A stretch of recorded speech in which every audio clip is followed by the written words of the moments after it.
I'd like to welcome everybody to our webinar this afternoon on Silica. As everybody is probably aware, this is a regulation that has been catching a lot of publicity, I guess, for lack of a better word. So, you know, it's a couple of relatively new standards. So I wanted to you know, just kind of give you guys some information on what to expect out of this regulation, some of the pitfalls, how to navigate it. I do want to let everybody know that I do have you muted to ensure that we don't have any background noise. So I don't want to, you know, that way we're not disturbing other folks. If you do have any questions, please type those into the chat box, and we will get to those as soon as we can. With that, my name is Rich Barcum. I'm the owner of Cardinal Compliance, and with me today is Jim Morris. Jim is also with Cardinal Compliance. We're both certified safety professionals. I'm also an industrial hygienist and a certified hazardous materials manager. So with that, I would like to go ahead and get into the nuts and bolts of our regulation today. One final bit of housekeeping is if anybody needs credit for the Bureau of Workers' Compensation, the 2-hour safety credit for their policy, please send me an email at rich@cardinalhs.net, and I will make sure you get a certificate for that. So with that, so let's go over our learning objectives and kind of the perspective we're going to take today. So we are going to take, let's say, a 10,000-foot elevation looking down on the standard. So we're not necessarily going to get into every little rule. What we really want to talk about is one, I just want to talk a little bit about silica and why it is so hazardous and show a few illustrations just to make sure you understand the full hazard with it. And then we'll discuss the scope and the applicability of the standard because you know it goes across several different industries.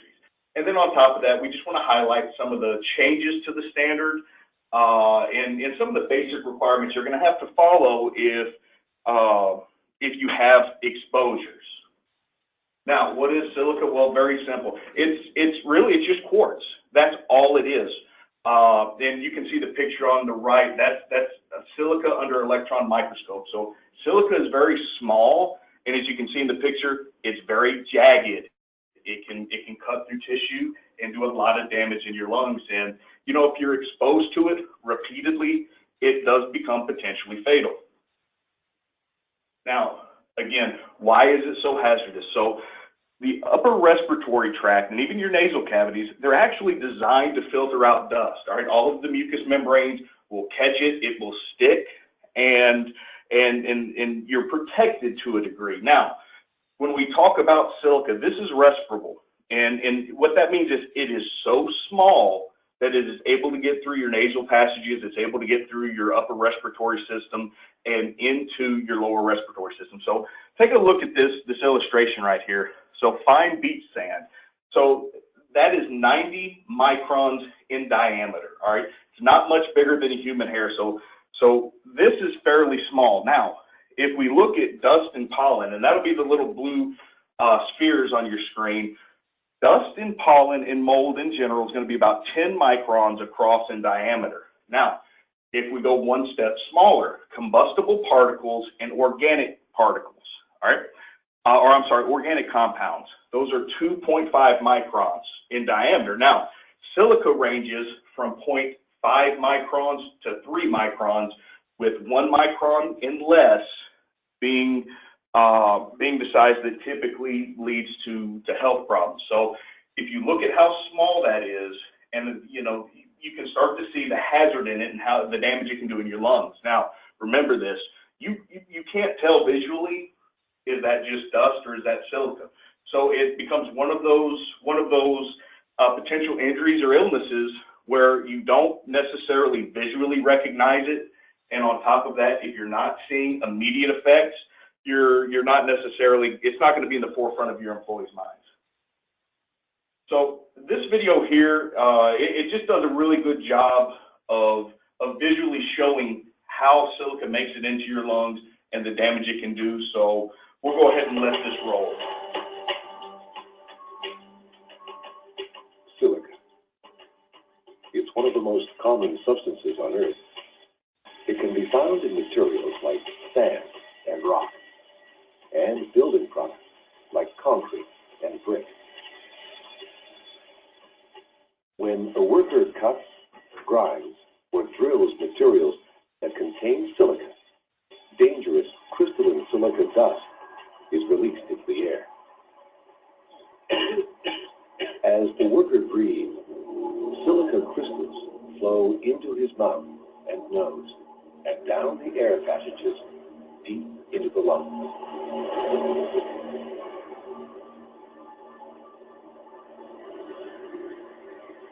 The tiny crystals enter the small, fragile air sacs where oxygen is absorbed into the blood.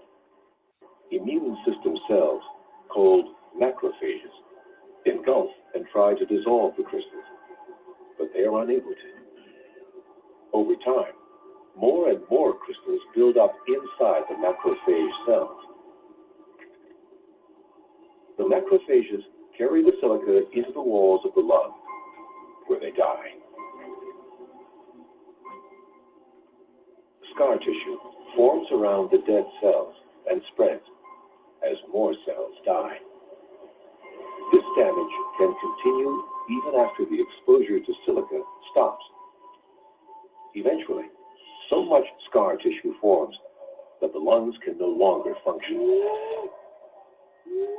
For information on how to protect yourself from silica exposure, visit worksafedc.com.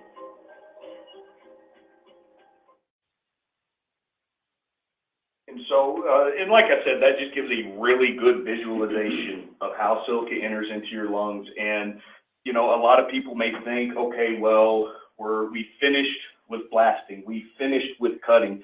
One thing I want you just to remember, so dust will settle down relatively quickly. It'll hang in the air for a little while, but it will settle. Now, silica, it will eventually settle, but it's small enough, it's light enough, it'll actually hang in the air for a decent amount of time. So just because you finished a task doesn't mean you're not at risk for just some of the following illnesses. For instance, silicosis. A lot of us have heard about that, and that's not cancer. That is a different illness there, whereas cancer is a rapid multiplication of cells. Silicosis, this is actually, for lack of a better term, scar tissue developing on the lungs. Yeah, what it really is, it's called a restrictive lung disease. Is what it is, and it's the equivalent of, you know, you have to understand that your excuse me, your lungs have elastic properties to them, and those that elastic property allows us to, you know, inhale, exhale, our lungs expand, they contract, and that's how we get air in, that's how we expel air. So what happens is with silicosis, it's the equivalent of me having somebody on this call, we having you lay down on the ground and having me sit on your chest. You're still going to be able to get a little air in and a little air out, but it's not going to be as easy, and it's going to cause you some problems. And you know, silicosis, COPD, anytime you have you know, just the best way I can describe if you're affected by this, just imagine if I hand you a straw and ask you, hey, breathe through this. So you start breathing through it. Then I take the very end, I crimp it off just a little bit, so I'm further restricting your airflow. That's just what the progression of some of these illnesses that will affect your lung, that's how it's going to feel. Now, eventually, imagine I just put a bag over your head. At this point, you are really suffering, all right? And that's how some of this may feel. So the standard, there's actually 3 standards, and again, for the purpose of this presentation, we're really going to focus on general industry and construction and talk about some of the similarities and some of the differences. So what has changed? Well, the permissible exposure limit has changed. Now it is 50 micrograms per cubic meter. And part of the rationale behind lowering that permissible exposure limit is this. So when, just an example, when the asbestos standard came out, a PEL was set, and it was said, okay, this is what you can be exposed to safely without developing asbestosis. Now, over time, that was found not necessarily to be the case, all right? So hence it was lowered. Kind of the same thing with silica. It's lowering that PEL to get us closer to the point of where are we healthy, where are we safe being exposed to silica. Now, the action level, all right, this is set at 25 micrograms per cubic meter. Now, this action level, this is where when we start to hit that, we have some things we do have to do to, you know, safeguard our employees. One is an exposure assessment. We need to know how much people are being exposed to. And I have a saying, and if anybody's ever known me for any length of time, they will hear me say this: thinking is bad, knowing is good. When we have that exposure, we don't want to think that we're fine. We want to know, and that's the point of the exposure assessments. And at the same time, once we hit this action level, that's where we start to have requirements on medical surveillance, which we'll talk about towards the end of the presentation. So similarities across the board, the PEL, that's going to be 50 micrograms per cubic meter. Now that's with the time weight average of 8 hours. Now just bear in mind, if you're working 10, 12-hour days, all right, that PEL may change a little bit when you convert it to a 10-hour time weight average. But the baseline is 50 micrograms, time weight average of 8 hours. Now, tasks that are underneath the action limit, all right, those become excluded. All right, we don't have a reasonable exposure. But one thing you have to understand and you have to remember is this: that's under any foreseeable condition. So, for instance, let's say we have XYZ task, saw cutting perhaps, and we're doing it outside. We have plenty of ventilation. We have adequate controls in place to keep us under 25 micrograms. Now, what if we take that same task, do it repetitively, and do it inside of a facility where we may not have that ventilation? Okay, at that point, there is a foreseeable condition that we may be over our action limit. So at that point, the task is no longer excluded. And in maritime and general industry, you have to have substantial evidence to show how you believe you're under 25 micrograms per cubic meter. And we're going to talk a little bit more about the air monitoring here in a little bit. There's a couple of different options a few different options, I should say, that OSHA has given us. However, what this really comes down to is that if you're going to say, hey, you know what, we have silica in our workplace, but our employees are not exposed to it above the action level, you really should have the science that matches, that backs up that opinion. You know, for those that are on the call that know me, you know, I'm from Missouri, you know, show me. You have to show me where you can back up your opinion with good, hard information. All right, so a few differences that you're going to find between the standards. One, there's a specific exemption for maritime and general industry if you're working processing any type of absorptive clay. Now, what that means is it's just clay with a high level of cohesiveness. All right, it's not going to be able to give off an exposure. Now, another big difference is Table 1, and this is something you find in construction, and this is, you know, it kind of makes compliance in construction a lot easier because our tasks change day to day. The conditions we work in can change very rapidly, and so this really gives us a lot easier time trying to comply.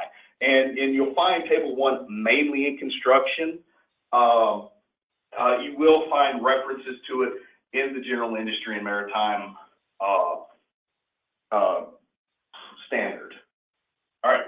Now, one thing you're going to find that you need to be prepared to comply with is the requirement to have a written exposure control plan. Now, long story short, this is how we identify our exposures and how we identify how we're going to protect our employees from it. So in this plan, certain required elements you're going to have to identify any exposures you have to silica.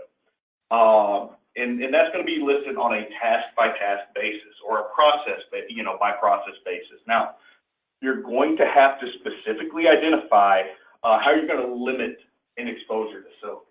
So once you have that hazard, you've identified it, you have to have your corrective action, and you're going to have to talk a little bit about general housekeeping measures because, believe it or not, depending on how you go about cleaning workstations, cleaning up around processes, you can actually create or contribute to an exposure just through negligent, well, not negligent necessarily, but just through your housekeeping measures if they're not correct for the task that you're doing.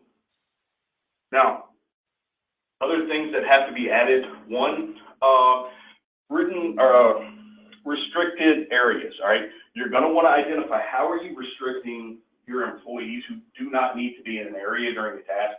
How are you going to restrict them from that? And one thing to think about, especially if you have multiple contractors on site, multiple employers, how are we going to protect other companies' employees from coming into our zone? So we need to make sure we identify that and how we're lessening that exposure by keeping people away. All right? Yeah, and in the when you start talking about restricted access and stuff like that, and Jim's going to talk about demarcation here in a little bit. One of the things to remember, or to at least be aware of, is that in the regulation, OSHA calls out the verbiage that has to be on the signs, on the warning signs. So it's not just hey, let's just go print something off. We have to make sure that we have the right verbiage as well. All right, now, anytime we're having to write plans like this, if we're having to make decisions between what type of control measures we need in place, we have to have a competent person. All right, and just a reminder of what that is, that somebody who recognizes hazards, they understand how to control those hazards, and they've been deemed competent by the company they work for. So you have to have somebody in place who can help you make those decisions. Now, additional considerations, your medical surveillance program, hazard communication has training requirements, and silica is included in that. Even though it's not a chemical, it is a hazardous substance. And, you're going to have to keep records of your air monitoring, of medical surveillance. So these are, again, just things to consider in your written program. And when we start talking about, when we start talking about doing our exposure assessments, we have a couple of different ways to do these. Jim is going to touch on table 1 for the construction industry because that's one way. But what I want to talk about is two of the other ways. One is the scheduled monitoring option. And the scheduled monitoring option is where we go out and we actually collect air sample results on our employees. Now, these air sample results are going to be an 8-hour time-weighted average, which means that your exposure might be a little high for part of the day, it might be a little low, but what we're looking for is over that 8-hour period, for you to be under, hopefully under the action level, but definitely under the permissible exposure limit. You're going to choose your sampling by task. So if I have somebody over here running a jackhammer, busting up concrete, and I have somebody over here mixing quickcrete by hand, and I have somebody over here saw cutting a part of a parking lot out, those are 3 separate tasks. And those are 3 separate exposure assessments that I need to conduct on those for those tasks. So what happens with this exposure assessment?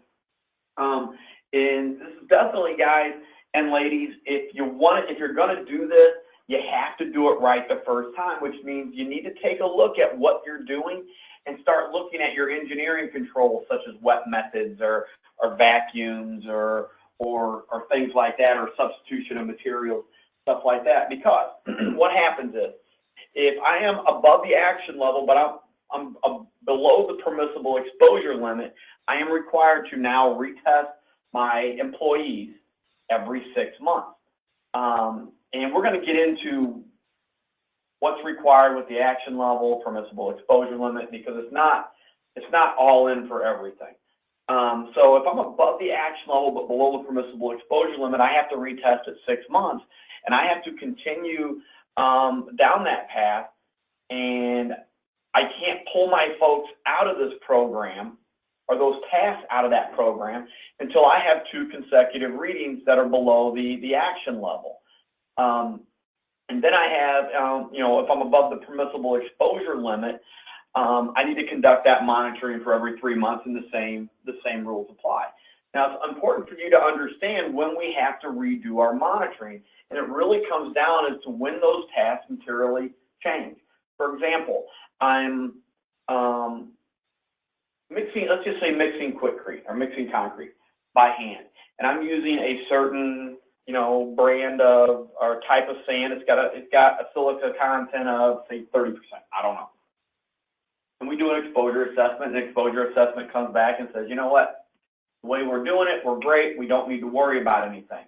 Well, now my supplier can't provide that for me. Now they're getting get me a sand that has a silica content of 40 or 50%.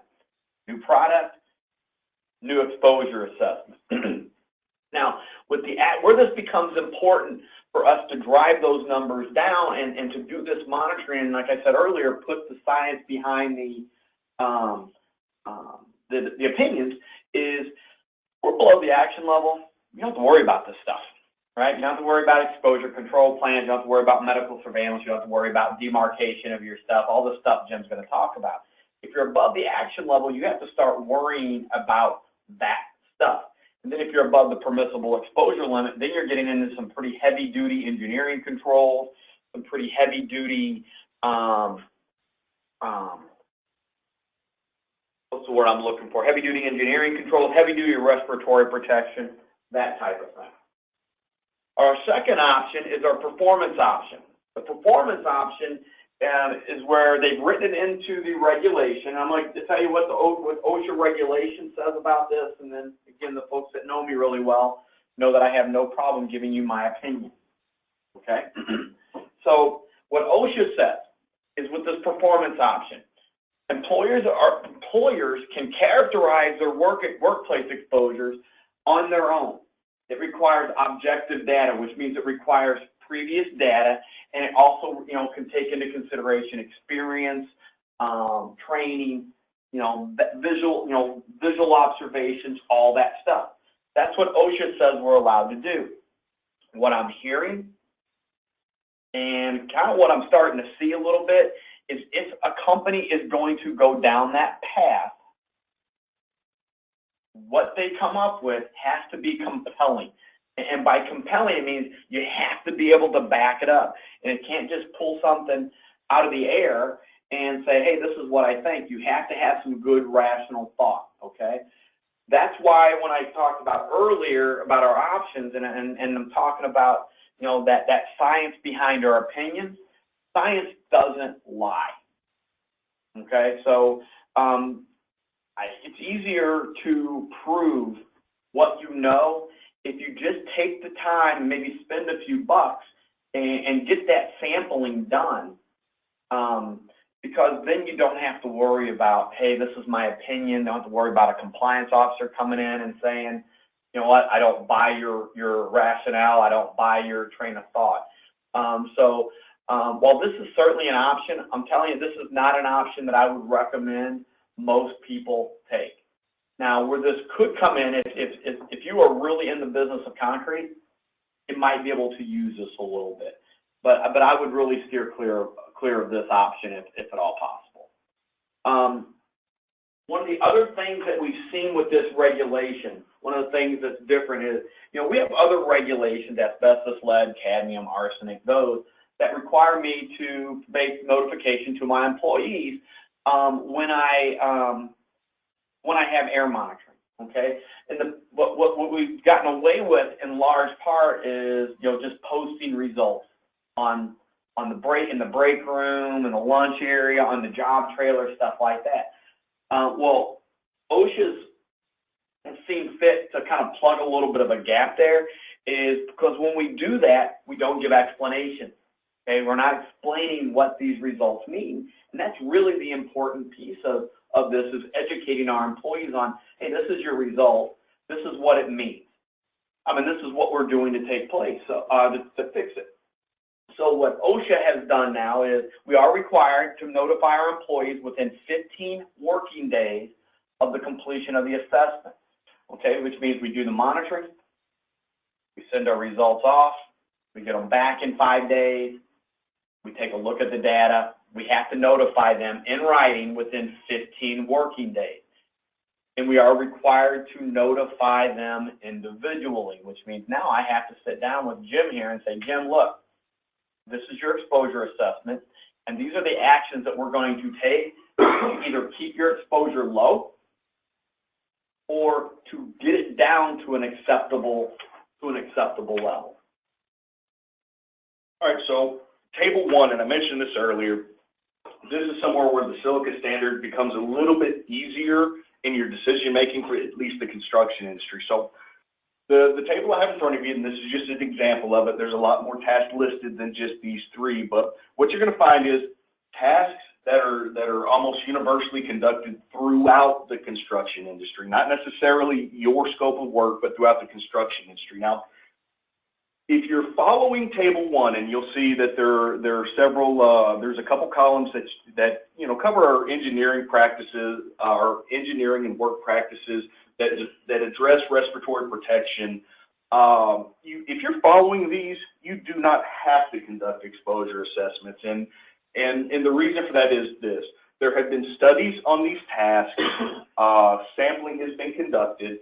And the results of that sampling are this: if you're following these engineering controls and work practice controls, if you're following the respiratory protection guidance that's given in table 1, you're not going to have an exposure that requires further action. And so it really makes it a lot easier from a decision-making standpoint. Now, the columns you're going to see here is engineering and work practice methods. All right. This is some of the things that we have to do to lower our potential exposure. Now, in the far right column, or far right 2 columns, you're going to see our respiratory protection requirements, and this is where we start discussing: are we working indoors? Are we working outdoors? Because that alone can change our exposure. Now, this is just a little bit closer view of it, but you'll see here. So this is how you go about reading this table. So we see equipment and tasks. Let's say we're using stationary masonry saws. All right. We are going to be required to use some type of water delivery system that's integrated into that saw and keeps the blade wet, so we can keep our dust down. And at the same time, and this is pretty much universal throughout safety, if you have a tool, you have to use it the way the manufacturer tells you to. Now, if you're following these guidelines, if you'll look on the right side of this table, what you're going to see is your respiratory protection. You don't have to follow it because there's nothing there. There's no exposure. Now, let's say we had an exposure. It would list, for instance, full face respirator. It'll be based on the protection factors that you need. With this too, I just want to point out one thing. Let's say that we do have an exposure. Let's say in a situation like this, you're using this equipment. OSHA comes up. They want to say, hey, you know what?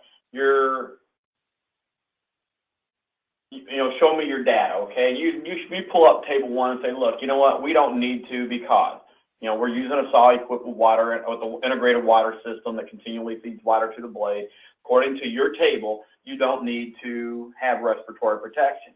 And now, as a compliance officer, I'm going to say, okay, let me take a look at your equipment.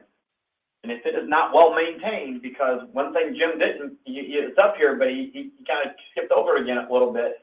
Talk about operating according to the manufacturer's instructions, maintaining your tools to the operators, the manual's instructions, the manufacturer's instructions. And I want to challenge you guys right now to think. Look in your toolboxes. Look in the toolboxes of your tool trucks on the job site, in the job trailers and the tool trailers. How many pieces of equipment can you say are adequately maintained according to what the manufacturer requires. This becomes extremely important with this, because now what you're talking about is you're talking about your saw. It's not, we're not talking about, you know, the blade change here. We're talking about the engineering controls, the vac systems, the water delivery systems, that type of stuff that need to be maintained. So just you make sure that that's kind of a pitfall that you might run into if you're not staying on top of this. And if I was an OSHA compliance officer, it's something I would certainly ask for. So we talked about that's table 1. And there's a little bit of a misconception that under general industry, I cannot use table 1, and that is not entirely accurate. I can use table 1 under a certain circumstance, okay? And I kind of agree with this. If the task is indistinguishable, or if it's the same as a task that's on the construction activity, okay? For example, I'm going to be using a stationary masonry saw, okay? I can go to table 1 and I can say, hey, look, you know what, I don't need protection. As long as that task is non-routine and the exposure level doesn't exceed the action limit, which means if what I'm looking at here says, you know what, according to the table, I'm doing this, I'm doing it for less than 4 hours, it's less than the action level, I don't need to worry about anything, I can use table 1 to determine what I need. I can't use it if it's not part of our normal manufacturing process. Then I still have to put the science behind the data. So I can use table 1 a little bit with general industry and maritime. I think it's a smart thing to do. But that whole idea behind table 1 is, you know, just by and large, what we do in construction is non-routine. So they're trying to help. I know this is hard to say that OSHA is trying to help, but they are trying to help us get some controls in place that's a little more cost feasible. All right. So when we have silica exposures, one thing we want to start thinking about is what's called a regulated area. And what this is, it's just an area that we know we have exposures to silica that might exceed the PEL. And so we need to start taking some steps to try to lower our employees' exposure. So ultimately, the goal of this is to make sure employees are aware of what's happening near them, the hazards, and, you know, to restrict how many of those employees are exposed. And if they have to be exposed, then we have the proper respiratory protection to keep them safe.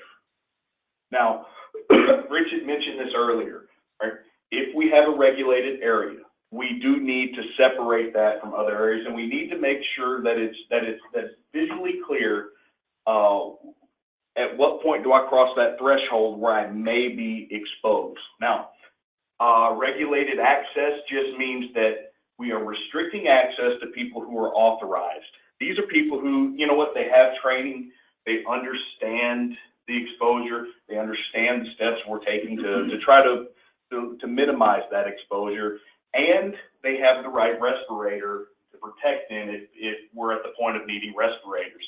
So we want to make sure in our regulated area, like you said, Rich, that we do have signage, so that way we've identified any of these controlled areas that we want to avoid having, whether it's our employees or if we have a multi-employer site. You know, how are we protecting people? How are we stopping them from going in there? And if they have to go in there, what's the process for them getting authorized, so that way we know we're keeping them safe?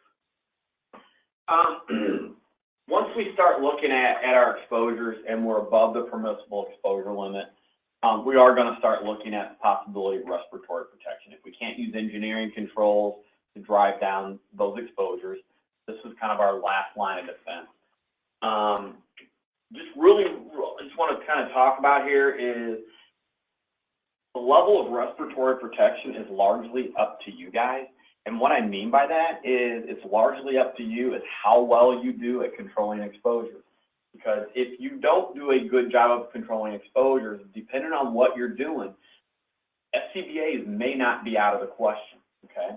Not likely, but if what you're doing, your housekeeping practices are that bad, you're not keeping your facility clean, you're not doing what you need to do, it could go up to that. And what level of protection that we have is going to be based on science, which means I got to have your air monitoring exposure, right? I got to know what your exposure records are.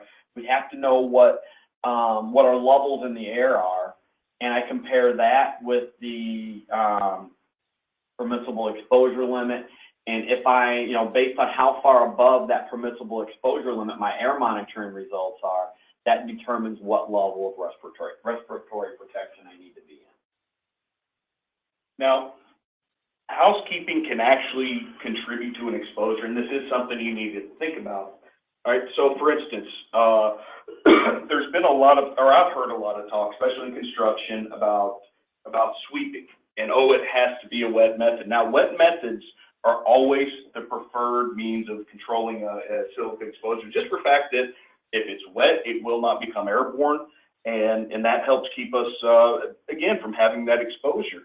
Or using some type of HEPA-filtered vacuuming system, so that way we can capture it when it does get into the air, and again, lower that exposure. Now, there is a point where you can do dry sweeping, and that's when there's no other feasible method to try to minimize that exposure. Now, Rich, and I didn't know if you wanted to talk a little bit about HEPA filters, but yeah, well, just understanding what a HEPA filter is.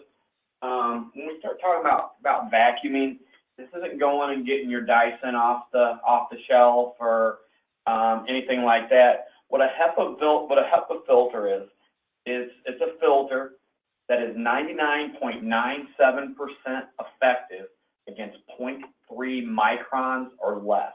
So, you know, earlier when Jim was talking about how small silica can be, you say 0.5 microns, we're talking about a filter that captures that stuff. The thing about your vacuuming, couple of pitfalls here. Number one is the more occluded your filter becomes, the more efficient it becomes. That's a good thing. However, it does start wearing on the motor, okay, because it's not able to draw air through as easy. The other thing that I see, and I see this a lot, is we do a great job with the work. We're doing a great job with the HEPA vacuum, and now I go to change the filter in the HEPA vacuum, and I don't put any controls in place. If I'm using this vacuum to accumulate any potential silica dust, it stands to reason that I need to control that when I open that container up, when I change the filter out. So just be aware of that. I had an exposure assessment I did at a manufacturing facility a few months back. We did the sampling, and I did it three ways. Number one is I did an 8-hour sample. I also did one when they were operating, just doing their normal work, and I did one when they were cleaning up. And what we found is their 8-hour sample was above the permissible exposure limit.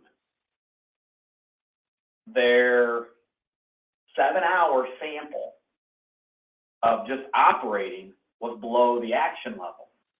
However, the housekeeping piece of it at the end, emptying their filters, sweeping up, that type of stuff, was so high, that 1 hour was so high that it put their permissible exposure limit for the day, their 8-hour time-weighted average, above the PEL.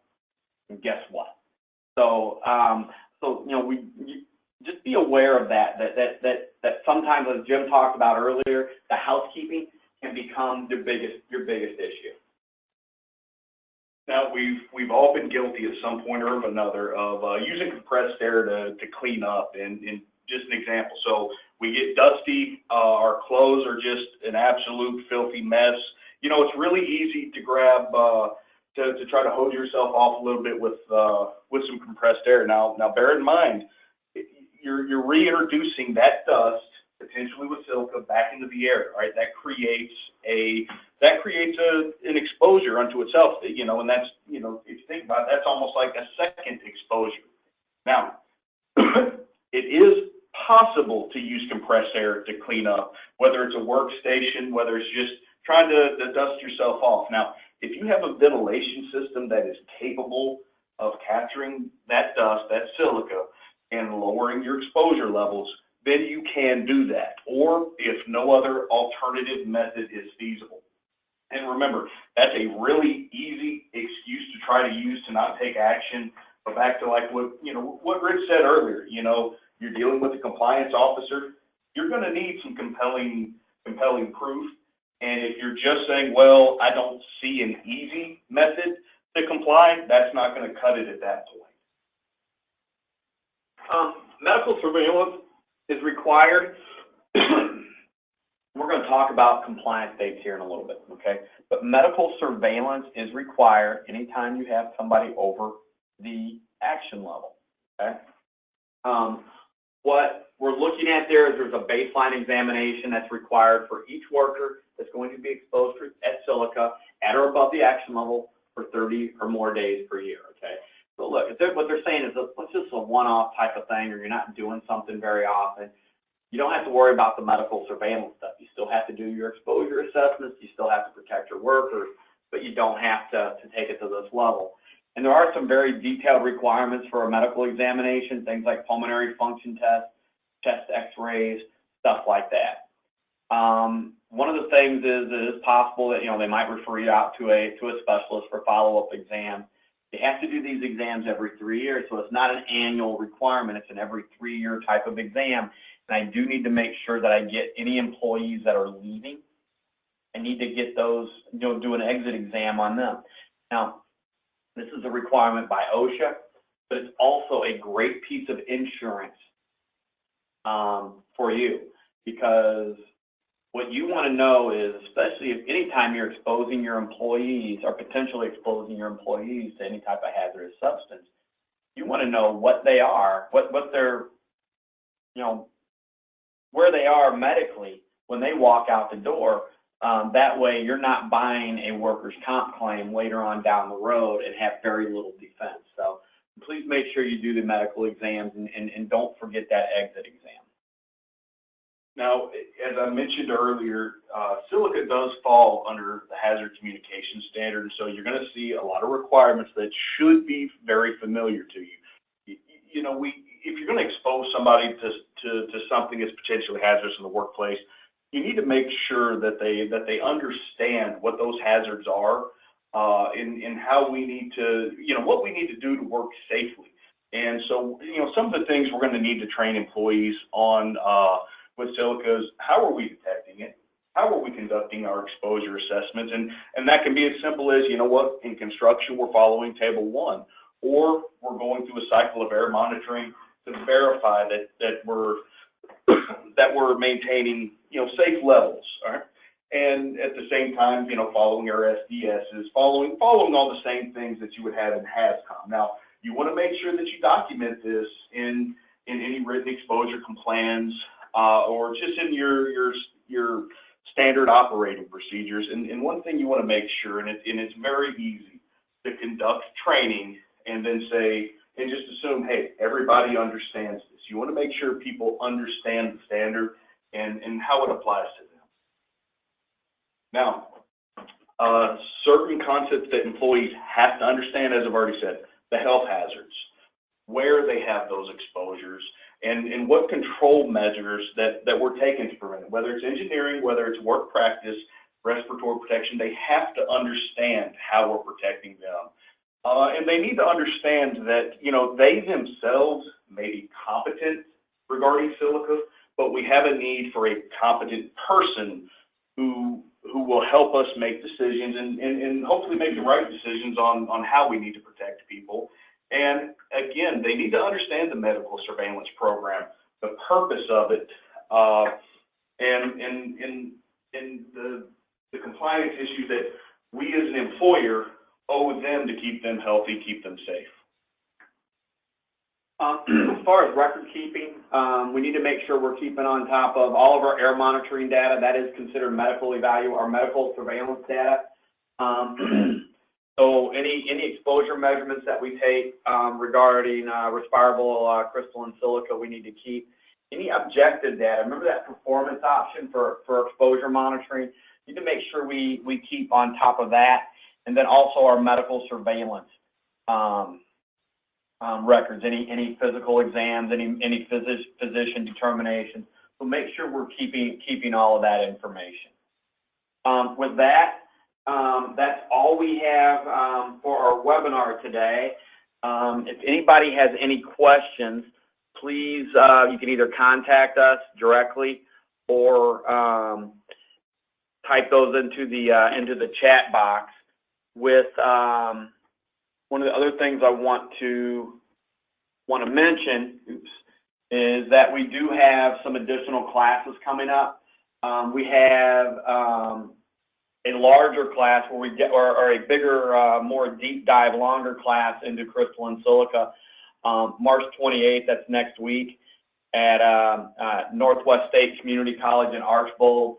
Also have some art flash stuff coming up, OSHA 10-hour constructions, how to conduct workplace audits. We're also doing a silica class here in our Holland, Ohio office in June to kind of go over this stuff. One of the things that we did not get into, and I do want to just mention this briefly, is we have some dates coming up that are very important. Construction industry, things are already kicking for the regulation. For manufacturing, general industry, things start in June 23rd, 2018. You're required to comply with most of the standards requirements. However, OSHA allows an additional 2 years, so June 23rd, 2020, to comply with the medical surveillance for employees who are above the action level but below the permissible exposure limit. So we have a couple of different things going on there. So if I'm above the action level, below the permissible exposure limit, I better get that medical surveillance piece locked in at the within before June 23rd, 2020. Otherwise, folks, we're coming up on it real quick, and we need to make sure that we are in compliance. As far as the construction side of things, there are citations being issued because by and large, companies do not understand what this is all about. If you want to get into more of the, how do you comply with the regulation, what needs to go into an exposure control plan, please visit our website, www.cardinalhs.net, for information on how to sign up for those classes. It's only $89 per person. So it's to me, I think it's a pretty reasonable cost for the information you're going to get. On the right-hand side, you see other courses that we have coming up throughout the year. We are a SHRM provider, Society of Human Resource Management. So if any of you guys are of the HR variety and you have your SHRM certification, we also provide recertification PDCs for those. With that, I do not have any questions that have come through, so I'm going to go ahead and end this. I would like to thank everybody for their time and attention. If you do have any questions after this, my name is Rich Barcum. I can be reached in our office at 419-882-9224 or via email at rich@cardinalhs.net. With that, I'd like to wish everybody a safe day. Have a great week, and thank you very much.